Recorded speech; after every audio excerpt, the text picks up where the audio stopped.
Italian style, beauty, speed, comfort, exclusivity. The Ferrari 512 TR has it in droves. Able to play the roles of high-speed Grand Tourer or sports car equally well, this Ferrari is not at all nervous or high-strung. Its 421 horsepower flat 12 is the epitome of tractability. And one look at those huge body-side ducts lined with the strakes that have graced the Testarossa since 1984 make its mid-engine configuration readily apparent. A direct descendant of the sharp-edged Countach that practically coined the term exotic, the Lamborghini Diablo retains the mid-mounted 4-cam V12, swing-up doors, and all the excitement of the original in a more rounded, smoothed-over form. Look closely and you'll see slightly larger engine air intakes and brake ducts that are the distinguishing marks of the VT, the all-wheel drive version of the Diablo. Never before has a Lamborghini put its power to the ground so efficiently. Honda shook the automotive world by its lapels in 1991 with the introduction of the NSX, a 168-mile-per-hour exotic with an all-aluminum unit body and a 270-horsepower mid-mounted V6. Not only was it quick, agile, and forgiving to the inexperienced driver, the NSX established a new level of refinement for exotic cars. It's easy to get in and out of. It's quiet at cruise. Its trunk will hold 2 golf bags, and its outward vision is superb for a mid-engine car. Few designs have been as long-lived as the Porsche 911, or as successfully updated. Its instantly recognizable silhouette has been around for more than 30 years, but with each revision, this rear-engined, air-cooled, flat-6-powered sports car from Zuffenhausen has been made to corner more aggressively, accelerate harder, stop shorter, and through detail refinement, look better. To many of its followers, the 911 is considered to be the only real Porsche. Lightweight, powerful, and shapely, the RX-7 is a driver's car that's also a treat for the eyes. The world's only Wankel-powered sports car boasts 255 horsepower and a curb weight of just 2,850 pounds, making it the lightest of the group. This power-to-weight ratio generates forceful acceleration and an extremely nimble handling feel. The RX-7's cockpit wraps tightly around 2 occupants, with room under the rear hatch for just a weekend's worth of luggage. From its enormous front air intakes to the clusters of tiny taillights under a towering F-40-style wing, Toyota Supra is a powerful styling statement. It also has muscle beneath its hood to match those looks. A 3-liter twin-turbo inline-6 engine makes 320 horsepower, which ties it with the Mitsubishi 3000 GT VR4 for the most powerful Japanese production sports car made. The Supra's chassis employs no special gimmicks, just the basics for world-class handling. Whisked from car show sweetheart to production vehicle in just 3 years, the Viper has put Chrysler back on the supercar map in bold block lettering. The approach is brute force rather than finesse, as the Viper is really a car built around its engine, a thundering 400 horsepower 8-liter pushrod V10. Pampering its driver is not part of the equation. The Viper has side curtains instead of roll-up windows, a rudimentary fabric top, and just the basic controls and gauges. Long heralded as America's sports car, the ZR1 is the most powerful production Corvette ever made, foregoing the standard pushrod V8 for one with 4 cams, 32 valves, and 405 horsepower. The ZR1's LT5 engine is a multinational effort, with engineering assistance supplied by England's Lotus, and assembly carried out by Mercury Marine in Stillwater, Oklahoma. Final assembly of the entire car is performed where Corvettes have long been built, in Bowling Green, Kentucky. Long heralded as America's sports car, the ZR1 is the most powerful production Corvette ever made, foregoing the standard pushrod V8 for one with 4 cams, 32 valves, and 405 horsepower. The ZR1's LT5 engine is a multinational effort, with engineering assistance supplied by England's Lotus, and assembly carried out by Mercury Marine in Stillwater, Oklahoma. Final assembly of the entire car is performed where Corvettes have long been built, in Bowling Green, Kentucky. Arguably the most victorious and longest-lasting competitor in automobile racing history, the Ferrari marque owes its success to Enzo Ferrari, the Modenese-born son of a metal shop worker. Along with a small group of close colleagues and talented engineers, Enzo produced sports racing cars that were as beautiful as they were fast. Since the marque's inception in 1947, a prancing black horse on a yellow background has been Ferrari's emblem. It was once the symbol of World War I flying ace Francesco Baracca. After he was shot down, his parents sent Ferrari a piece of the plane's fabric bearing the symbol, wishing for him to adopt it in recognition of his similar competitive spirit. The earliest predecessor of the 512TR can be traced as far back as 1957 to the first production 250 Testarossa. This 12-cylinder Ferrari had its cylinder heads painted fiery red, which led to the name Testarossa, or Redhead. The tradition continues to this day on the 512TR. As Ferdinand Porsche was commissioned to design the Volkswagen Beetle well before World War II, it's not surprising that the original Porsche 911 showed aspects of its design, from its rear-mounted air-cooled engine to its torsion bar springs. Making its production debut in 1964, the 911 had a 2-liter flat-six power plant that was essentially a scaled-down version of the 1962 Formula One flat-8 engine. It wasn't until almost a decade later that Porsche introduced its Carrera, an appellation that signified its most powerful model that originated from the grueling Mexican Carrera Panamericana road race. This model became the first Porsche road car whose rear tires were wider than the fronts and which had a rear spoiler to increase downforce. Although the styling changes to the 911's shape over the years have been subtle, each mechanical revision has improved on its superb performance capabilities, preserving its status as one of the most prestigious sports cars of the last 3 decades.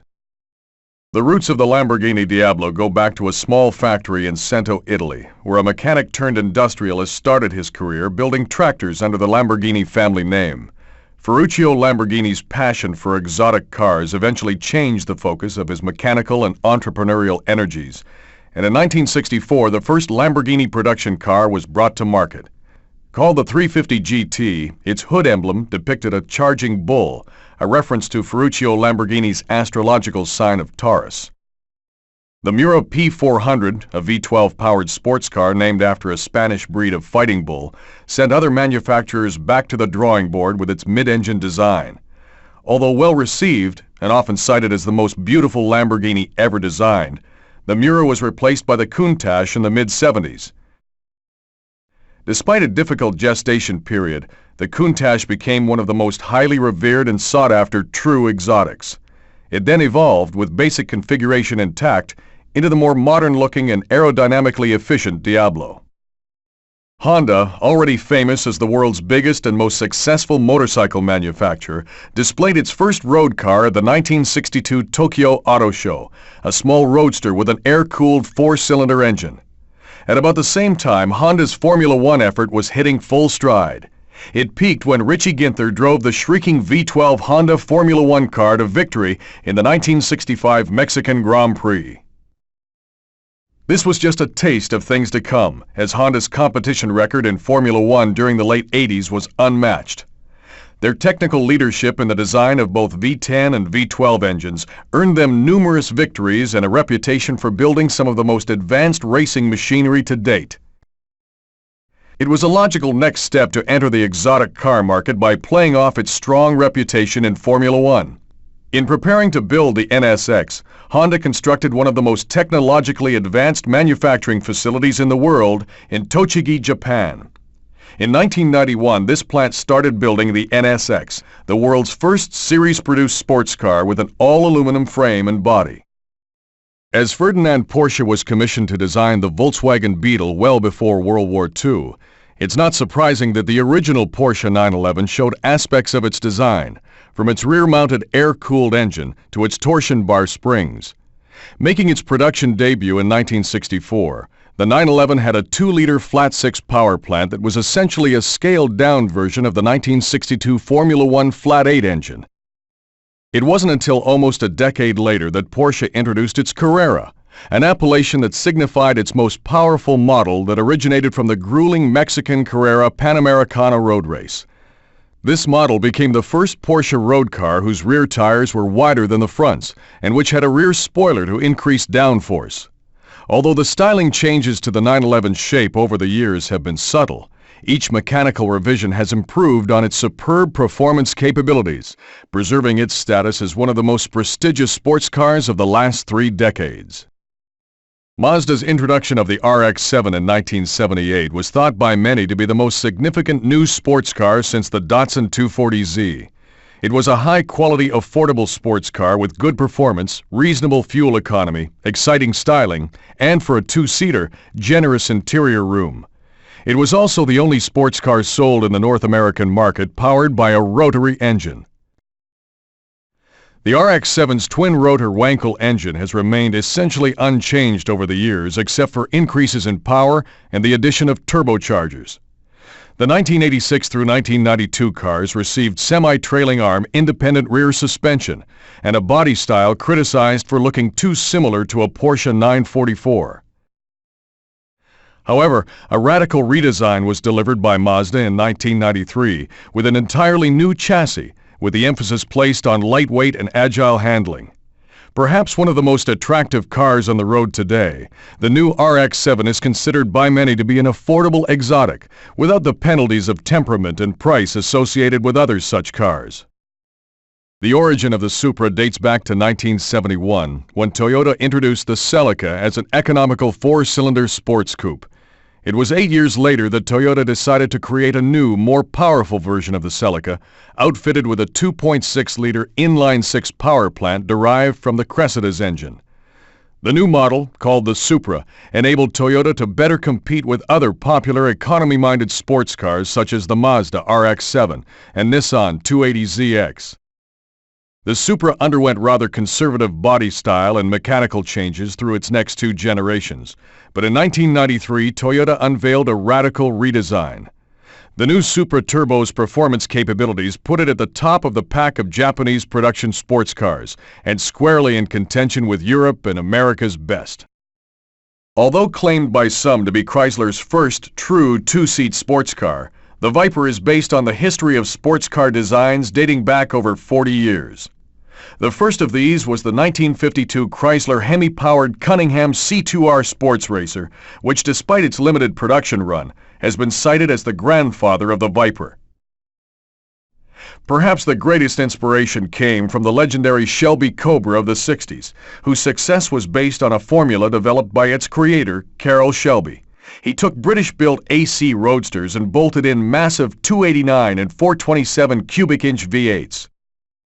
In 1991, only 2 years after starting development, Carroll Shelby drove the Viper as the official pace car of the Indy 500.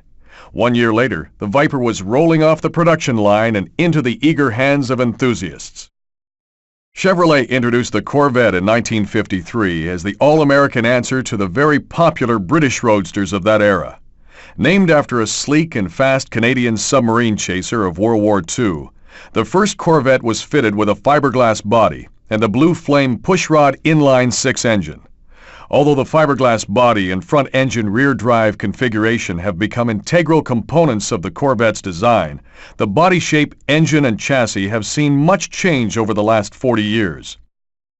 Chevrolet introduced the Corvette in 1953 as the all-American answer to the very popular British roadsters of that era. Named after a sleek and fast Canadian submarine chaser of World War II, the first Corvette was fitted with a fiberglass body and the Blue Flame pushrod inline-6 engine. Although the fiberglass body and front-engine rear-drive configuration have become integral components of the Corvette's design, the body shape, engine, and chassis have seen much change over the last 40 years. In 1990, Chevrolet launched the ZR1 project with a mandate to build a supercar that would compete with Ferrari, Porsche, and other European sports cars. Though the last of the 6,938 ZR1s rolled off the production line on April 28, 1995, the ZR1 remains one of the fastest and most powerful production cars in the world. In 1990, Chevrolet launched the ZR1 project with a mandate to build a supercar that would compete with Ferrari, Porsche, and other European sports cars. Though the last of the 6,938 ZR1s rolled off the production line on April 28, 1995, the ZR1 remains one of the fastest and most powerful production cars in the world. Besides making some of the most glorious mechanical noises on Earth, the 512TR's all-aluminum flat 12 is a thing of beauty, with intake castings that could be displayed at the Louvre. Compared with the Testarossa it replaces, the 512TR has 10% more power, larger 18-inch wheels and tires, a stiffer tubular frame, more precise steering, an improved braking system, and a redesigned interior. All-wheel drive that incorporates a mid-mounted viscous coupling helps put the VT's monstrous 492 horsepower to the ground. Chassis construction is similar to the Ferrari's with a tubular space frame, but aluminum alloy body panels are augmented by a steel roof and strategically placed panels of carbon fiber. Unlike the high-pitched scream of the 512TR's engine, the Diablo's all-alloy 48-valve V12 resonates with a deep brassiness. Think of a dozen trombones. Honda ekes 270 horsepower out of its 4-cam 3-liter V6 using such pricey metals as aluminum and titanium, and its ingenious VTEC system which employs two distinct camshaft lobe profiles to get both a smooth idle and excellent power at high RPM. The result allows this V6 to pull melodiously to 8,000 RPM, making smooth power without the vibration and commotion you'd associate with some cars in its class. With the exception of a steel crossbeam that supports the steering column, the NSX's structure is composed entirely of aluminum extrusions, stampings, and castings.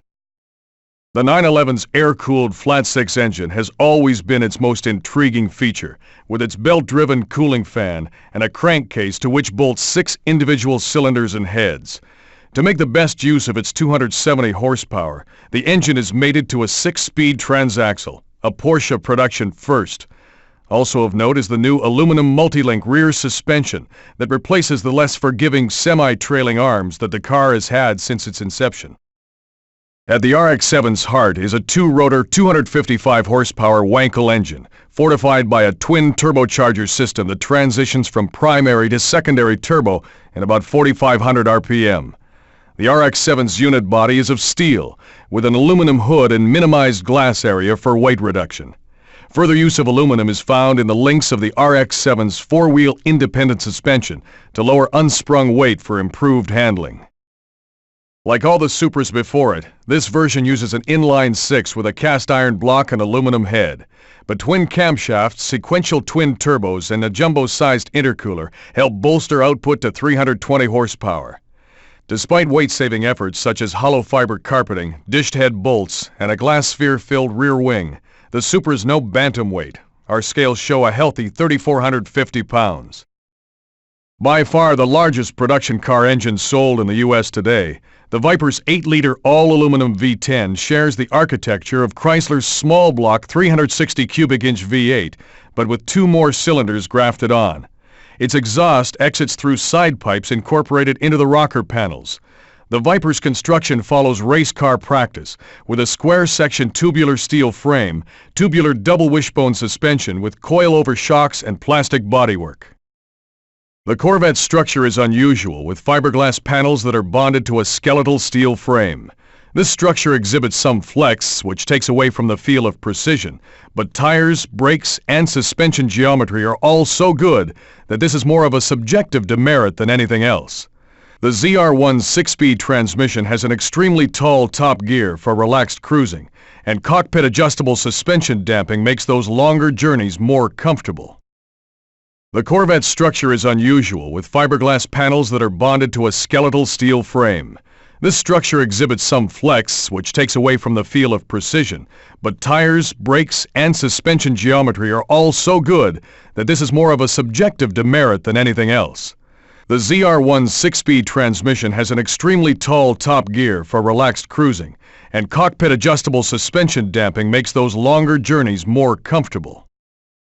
Despite being 55 pounds heavier than its predecessor, the 512TR's additional 41 horsepower get it to 60 miles per hour, a whopping 1.5 seconds quicker.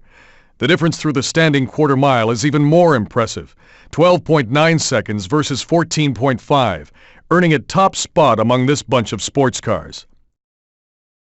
Though its tail can be provoked into oversteer, the 512TR prefers gentle understeer and exhibits a docility that belies its rear-heavy weight distribution. The unassisted steering, though very precise, can be heavy in low-speed turns. With its all-wheel drive system configured to drive the front wheels only when the rears start spinning, the Diablo VT retains its rear drive character, but with an extra margin of stability.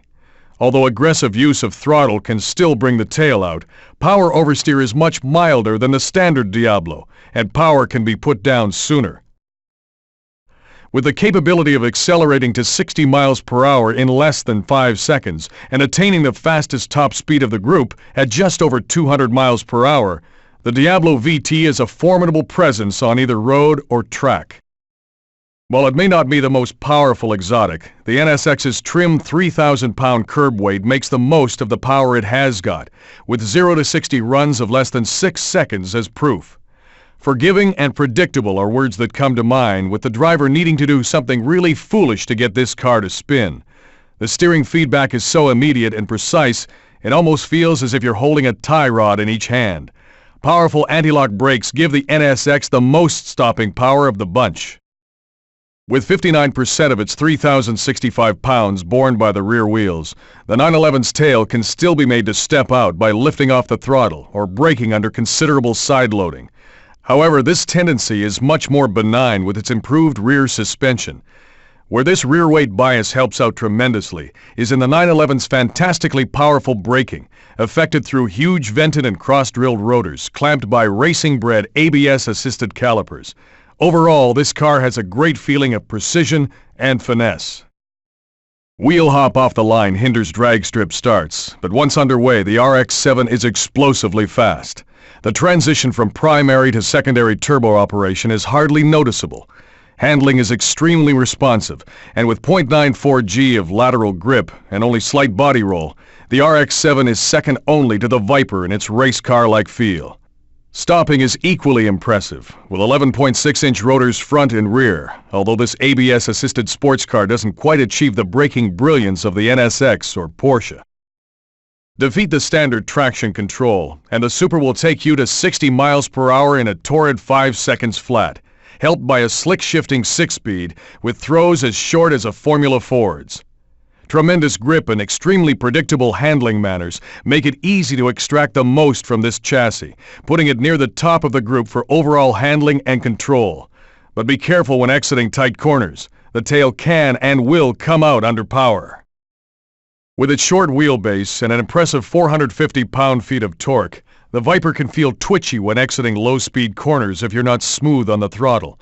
But its handling in general is fantastic and has the most direct race car-like feel of the bunch, with 0.96 G of lateral grip, just a touch of understeer in a steady-state condition, and virtually no body roll. With a 0 to 60 time of 4.8 seconds, the Viper's straight-line performance so overpowers the senses that its excellent handling can be overlooked. Carrying 200 pounds more than a standard Corvette and wearing wider tires, the ZR1 is a little less nimble, but more than makes up for this in sheer power and speed. The ZR1 attained an honest 178 miles per hour in our latest road and track top speed test, which places it a solid third in this group of sports cars. Drag strip launches are uneventful and easily repeatable, making it child's play to get 0 to 60 clockings in the 5-second range all day long. And the big V8's power band is so broad that you seldom have to worry about being in the wrong gear. Carrying 200 pounds more than a standard Corvette and wearing wider tires, the ZR1 is a little less nimble, but more than makes up for this in sheer power and speed. The ZR1 attained an honest 178 miles per hour in our latest road and track top speed test, which places it a solid third in this group of sports cars. Drag strip launches are uneventful and easily repeatable, making it child's play to get 0 to 60 clockings in the 5-second range all day long. And the big V8's power band is so broad that you seldom have to worry about being in the wrong gear.